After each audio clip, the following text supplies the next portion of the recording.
the man, the myth, the legend, SugarHill Steward. Thank you for joining me today. How are you, my friend?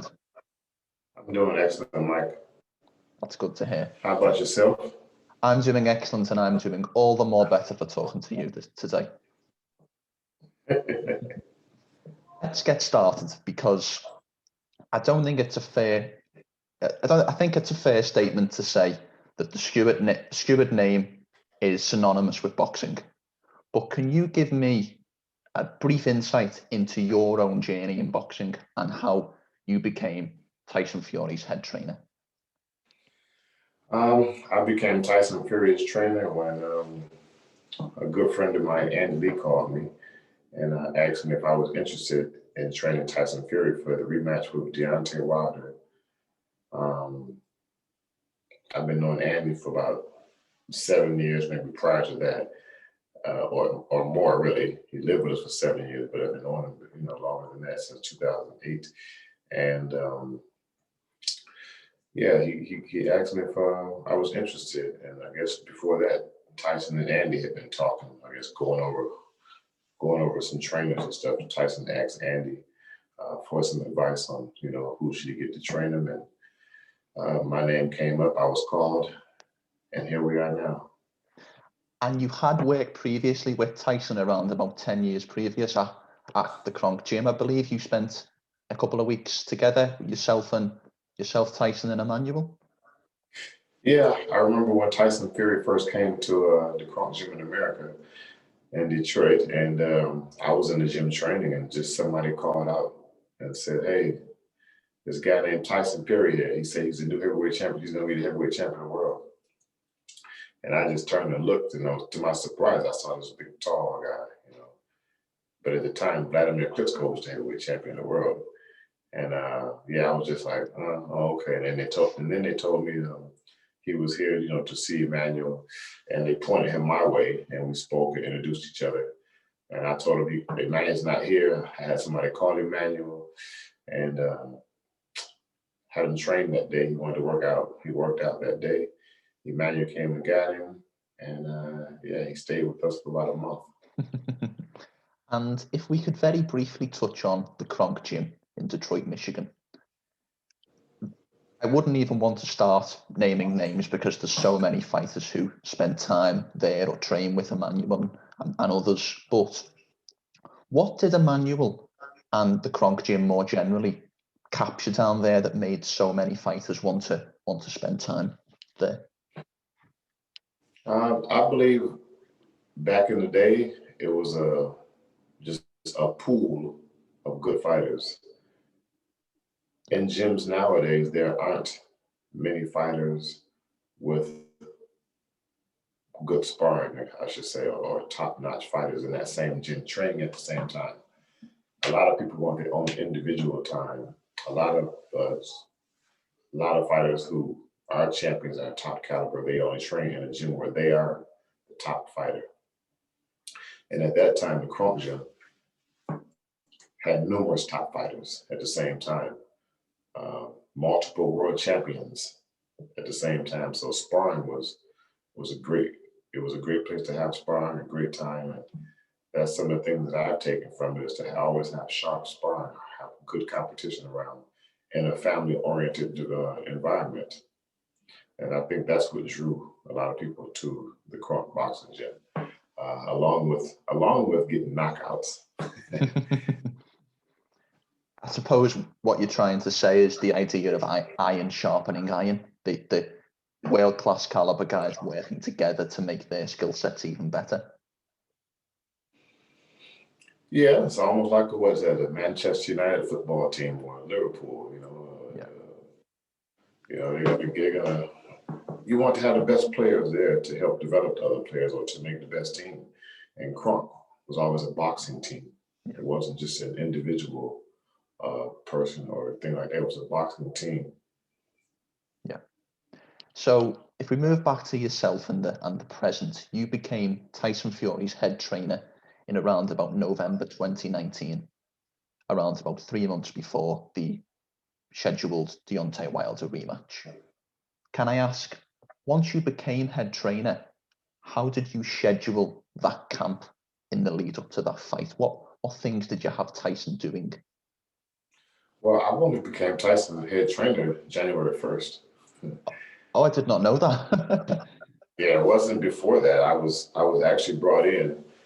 Me and Tyson talked, but it didn't hit the papers until I want to say mid-December. It wasn't me and Tyson had talked before that, but I didn't make it public notice because it wasn't my duty to. I waited until Tyson made it public, which I forget which date that was, sometime in December. I see.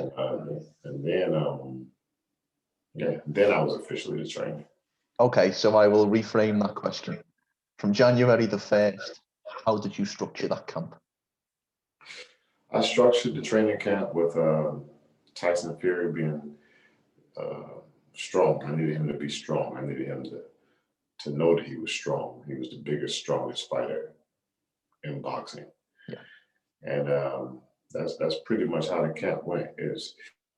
It's a lot more difficult than the way I say it. I say it in a plain and normal way, but it's a lot that goes on into structuring and to developing, this kind of fighter. And for him to be able to do the things that I had structured for him says a lot for himself as well as a fighter. You don't get that much where a fighter buys into totally everything. And Tyson bought into totally everything that I had in mind. And him being the biggest, baddest boxing world champion. So if you let me give my opinion, if you like, of what you've just said, you were trying to emphasize his size and his strength to his advantage to go on the front foot in the Wilder rematch. Yeah, I know that Tyson Fury is one of the most talented boxers in the world. And just allowing him to be able to use his talent and to mastering the way that he can develop it and to be more efficient. That's part of my job. Those are things that I do with every fighter. So the best thing with me and Tyson is that I've known him already. It wasn't just a fresh start. It wasn't just like walk in the gym and here, now you have to work, now you have to get to know each other. We had an excellent relationship, full of fun and full of positive energy and good memories. So when we first met each other again in January at one of those college football games, we had to do some press stuff and interviews. And we were just sitting there kind of quiet for about like 2 minutes, it was somebody else at the table with us. So we were eating like a little dinner. And then all of a sudden we just started laughing and talking again like the good old days. So yeah, it didn't take long for the ice to be broken with me and him being back, just having fun, just being positive, being ourselves and building off each other's energy. Superb. And if we talk about tactically, what was the game plan, if you like, going in, if you could maybe sum up what your game plan was in that fight? The game plan was to dominate Deontay Wilder. It was just, and by dominating a fighter, you need to start off with a good jab. So it was some improvements to his jab. There was some power added to his jab. There was some structural enhancement that went along with that to make things a lot better. Stability, mobilization, footwork. There's so many things that I can't even name because we've been sitting here all day, but he just had to be restructured. And once again, him believing in what I had to offer was the biggest thing, because with that, he opened himself up completely to understand and grasp all the things that I was teaching him. And that made things a lot easier from my experience with dealing with other fighters. That must be of prime importance to have a fighter wholeheartedly believe in the system. It must make it so much easier for a coach to get the necessary benefits. Yeah, I've only had one other fighter that totally changed himself and bit into it, and that was Adonis Stevenson. So those two are my, I don't want to sit and say my favorite fighters, but were the two easiest to work with as far as having to change someone and rebuild and develop them, and for them to, bite in 100%. That's one of the best feelings you can have, because as a trainer, I have these ideas and things that the fighter should do and I want him to do to make him and to develop him into a world-class champion. But if the fighter doesn't buy in or doesn't do it, then it doesn't make any difference. Remember, these fighters are all grown men. Yeah. So they don't have to listen to anything I say or anything for that matter. Yeah. And being able to work with people like that is, it reminds me of how much I enjoy and love teaching. Superb. Can I ask, was Adonis the first fighter under your tutelage to become world champion? Am I right in saying that? Not at all. No, Okay. that wasn't the first world champion. The first male world champion was Cornelius Bundridge, K9, was 154 pounds. My mistake. I know that you and That's my first alone solo. Yeah. You know, when Emmanuel was living, we had a few champions that we worked together with, but other than that, that was my first world champion male. Yeah. Superb. And if we talk about that night, the Wilder versus Fury rematch, what did it feel like for you as head trainer when the referee steps in and breaks them apart in the 7th round and Tyson Fury becomes the new heavyweight champion of the world? It was a sense of enjoyment. At the same time, it was a sense of relief, a sigh of relief, because I felt Wilder was in danger in that round. Yes. Also previous rounds. So when the referee stepped in, it was a sigh of relief. And then the joy and the excitement of taking Tyson Fury to somewhere he has never been before, with just a dominant performance, aggressive performance, and you know, that sweet victory of a knockout. It's the Kronk style. So yeah, I was thinking about Emmanuel, and this is the way he would have done it. So a lot of times during the training camps, like and coming up with a plan of formulating strategies, this one here particularly made me think of Emmanuel, because Emmanuel did spend time with Tyson Fury, and we all, you know, he knew him and he was welcomed as a part of our family. And this was just me completing another fruition that Emmanuel had foretold.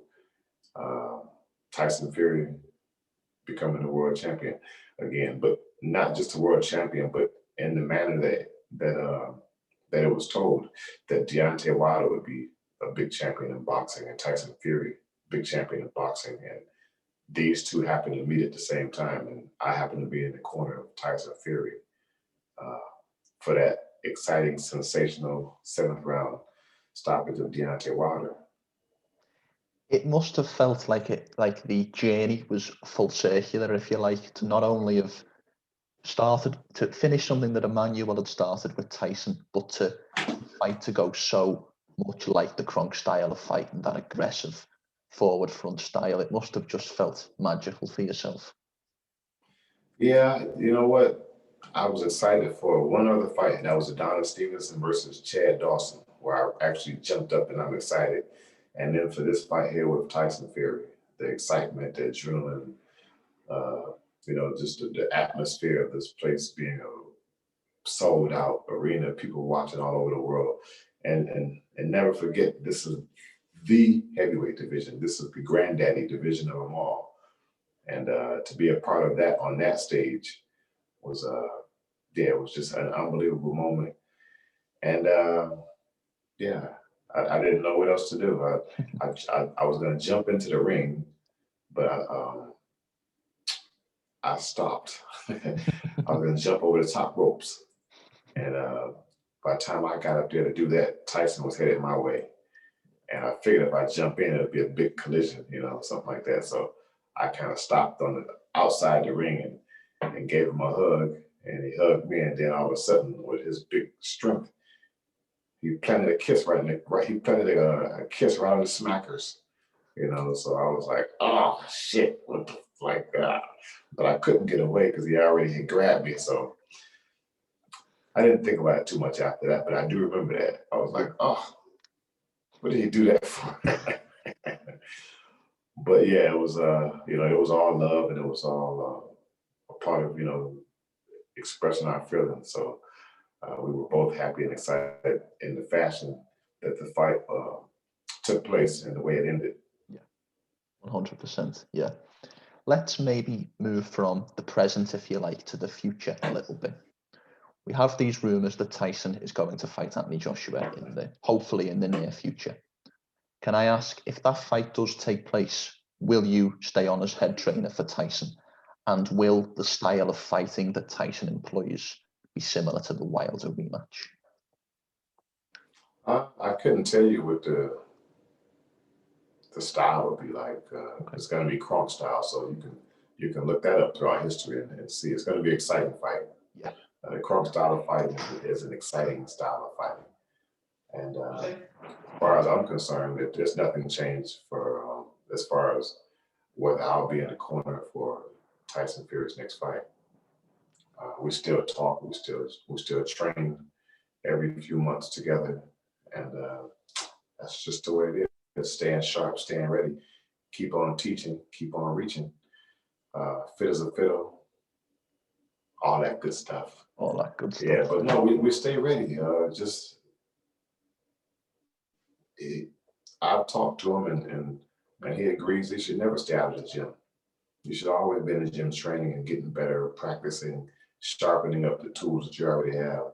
A lot of fighters nowadays just, they don't do anything. When the fight's over, that's it. They don't even think about boxing anymore. They don't do any training, and then they balloon up in weight. And now training camps have to be 2 months long or more just for the fighter to get his weight down and barely get to train for his fight. So normally they'll spend 1 month getting their weight down. And the next month, then they can start preparing for the fight when they should already have their weight down. And training camp don't have to be so long.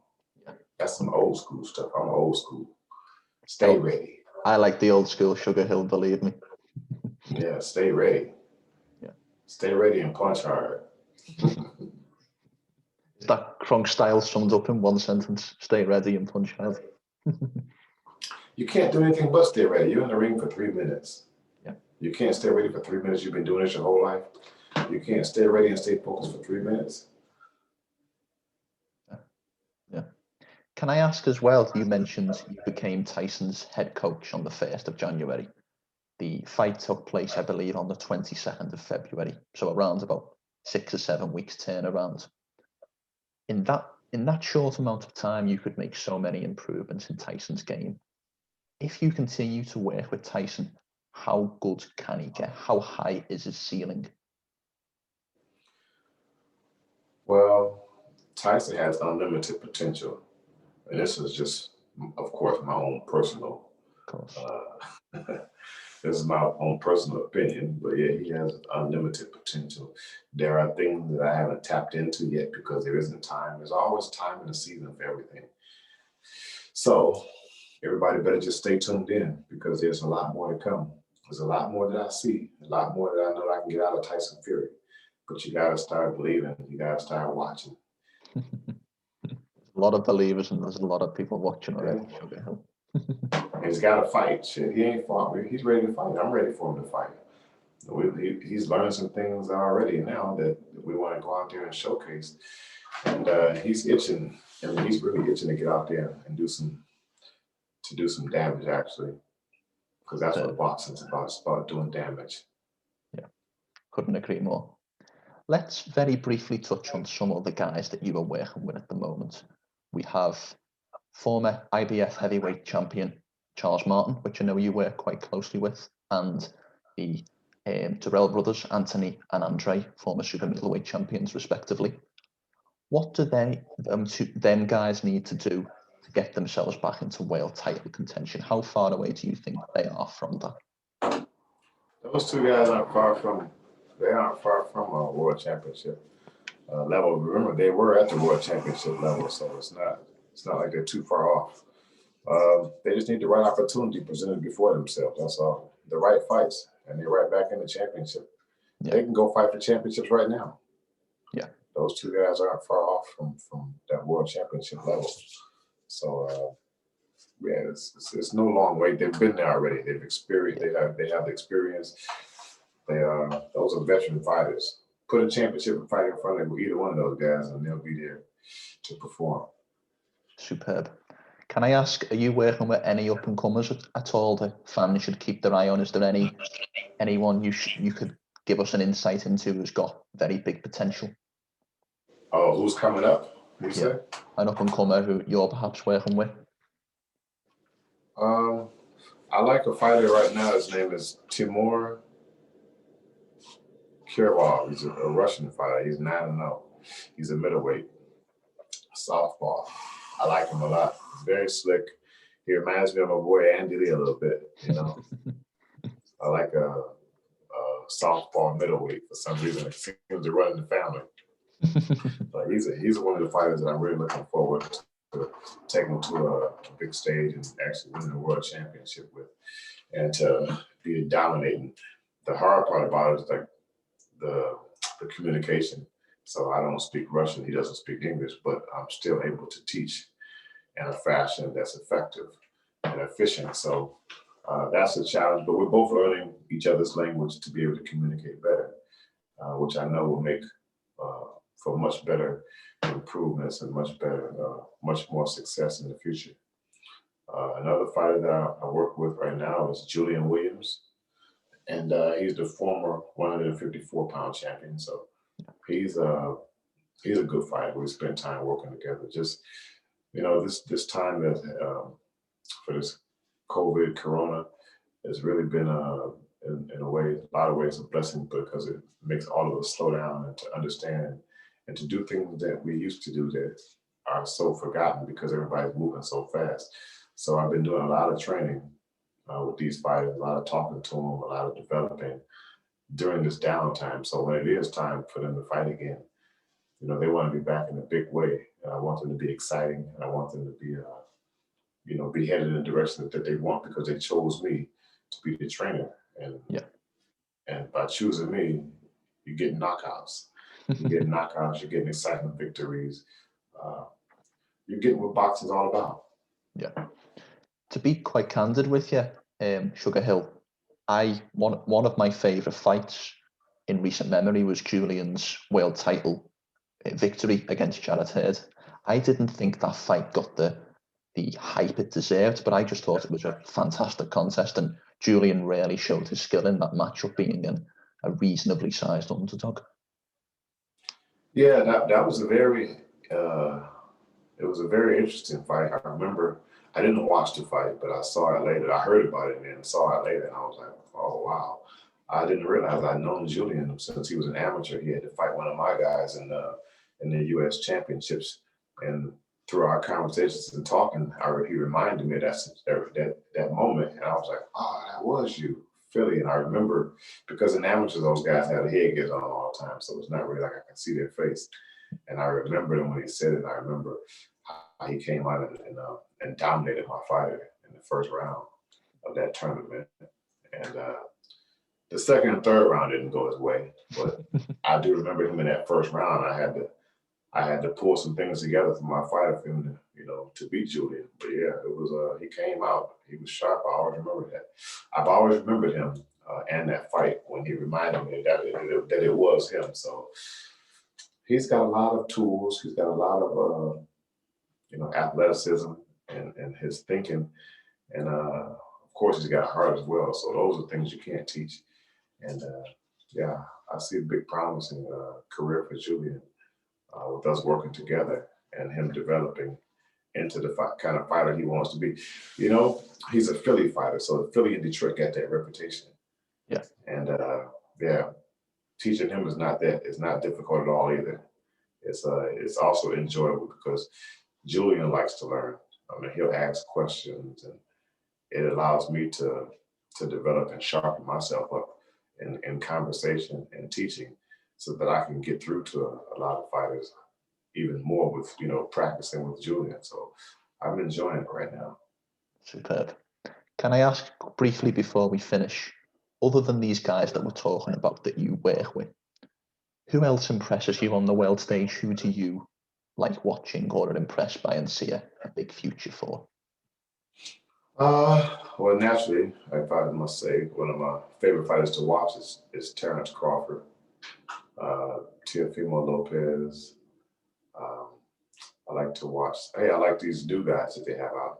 Not new guys, but the young guys. Yeah. The Devin Haney's. I shouldn't say Haney's, but Devin Haney himself.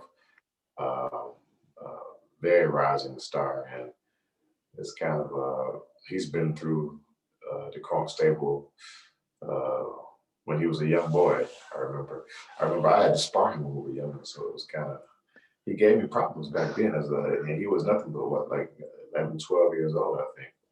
And he was giving me problems with the way he thinks and how he formulates and strategizes right there on the spot. It doesn't take him long to think and make adjustments. Shakir Stevenson, you got Javante Davis, you got a good group of young boxers coming up now that are going to make a lot of noise in the near future. A lot more noise. They're making noise now, but they're going to be making a lot more noise in the future for boxing. The Ryan Garcias, these guys are just making boxing very, very interesting right now, and I like it. I like that it's on a lot of different networks. It's easily accessed to just about anybody who wants to watch boxing now. Whereas I remember there was a time when I guess they called it like a Cold War, where it was just two networks that were showing boxing, and it was limited pretty much on that big stage. So boxing has changed a lot now. It's more mainstream. One of those things is due to companies like PBC, who's putting boxing all over the place on all these different networks. The Zone, you got these channels. What do they call it? And Sky Sports is over there. Sky Sports over here. Yeah. So these just being able to have this boxing on local regular channels is making it be once again such a success. Yeah, superb. SugarHill, I know you are a very busy man, so I will leave you with one final question. Once again, excluding the guys that you are working with, give me the one fight you want to see in 2021. Now, why you do that? What's been brewing for a while was it Terrence Crawford and Errol Spence. How about that? We just fall right in the middleweight division. I mean, the welterweight division, right in the middle of boxing. Yeah. That fight's been brewing for a while. I think that's probably the fight that's been brewing the longest with those two fighters. They're both undefeated. They're both at the top, and they both want to prove and show the world who is the best on that stage. So those guys both enjoy being in that situation, and they show up for those situations. They don't just love to be there and then fail. Both of those men, they both perform on that level. So I think that's another one of the exciting fights just that I would like to see this year, and I believe people in boxing like to see that fight. And only because it's been brewing for a while. It's not like you have the younger guys that are starting these rivals and stuff, but these guys have been both competing at the top level for some years now. So I think me and the people want to see those guys get together. That was a VMI pick, SugarHill. I can tell you that now. Well, that's good. Great minds think alike. Great minds. Well, thank you for the compliment. SugarHill, it was absolutely amazing to speak to you today, and I very much thank you for your time. No problem. It was great speaking with you. It was nice. It was interesting. It was relaxing. It was a good opening. It was a good morning eye opener for me since I was just getting up and getting out. It's snowing or raining here in Connecticut at the Mohegan Sun, so I can hear this. I can hear it on the window, and the curtains are closed. And yes, it's the first thing not the first thing I'm doing this morning, but the first thing I'm doing. I've done it already, and I guess I'm still in the bathroom. So yeah. Before we finish, SugarHill, how can people find you and some of your fighters on social media? You can find me at Kronk SugarHill at Instagram, on Instagram. Google me or look me up, SugarHill Steward. The official Kronk Instagram, website, official Kronk boxing merchandise out of Detroit, Michigan. Yeah. You can check on my fighters' websites, Gypsy King, Anthony Durrell, Timur Kurov, and Donna Stevenson. Just look for me. You're gonna be. My name is out there enough, so yeah. I don't do all that social media stuff like that. I just try to let my work speak for itself. Also, you can look for me under Salida Promotions. You know, a lot of the fighters that I do train and work with are from Salida Promotions as well. Yeah, I'm out there. I ain't hard to find. I ain't hide from nobody either. Superb. And before we finish, is there anything you would like to say or sign off with at all? No, just I don't know. Like I said, I'm not into all that stuff really, but yeah, it's just stay tuned for big fights. Superb.